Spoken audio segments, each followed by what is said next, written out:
ജനുവരി transfer window open ആയതിനു ശേഷം Blasters ആദ്യ സൈനിങ് പൂർത്തിയാക്കിയിരിക്കുകയാണ്. അതും വിദേശ സൈനിങ് ആണ് ബ്ലാസ്റ്റേഴ്സ് നടത്തിയിരിക്കുന്നത്.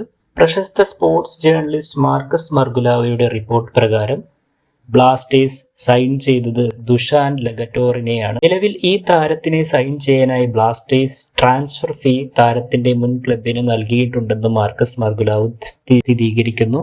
നിലവിൽ ഹംഗറിയിലെ ഡെബ്രസിനി VSC ക്ലബിൽ കളിക്കുന്ന താരത്തിന്റെ പൊസിഷൻ സെന്റർ ബാക്ക് ആണ്. അതേസമയം താരത്തിന് ഡിഫൻസീവ് മിഡ്ഫീൽഡ് പൊസിഷനിൽ കളിക്കാനുള്ള കേപ്പബിലിറ്റിയും ഉണ്ട് എന്നാണ് പുറത്തുവരുന്ന റിപ്പോർട്ടുകൾ. 2022 മുതൽ 2025 വരെ ഹംഗറിയിലെ ഡെബ്രസിനി VSC ക്ലബിൽ കളിക്കുന്ന താരം 64 മത്സരങ്ങളിൽ കളിച്ചിട്ടുണ്ടെങ്കിലും അതിൽ 2 ഗോളുകൾ കരസ്ഥമാക്കിയിട്ടുണ്ട്. അതേസമയം ബ്ലാസ്റ്റേഴ്സിന്റെ വിദേശ സൈനികങ്ങളിൽ നിന്ന് ആരുടെ കോൺട്രാക്റ്റാവും റദ്ദാക്കുക എന്നുള്ള കാര്യത്തിൽ ഇതുവരെ വ്യക്തത ലഭിച്ചിട്ടില്ല.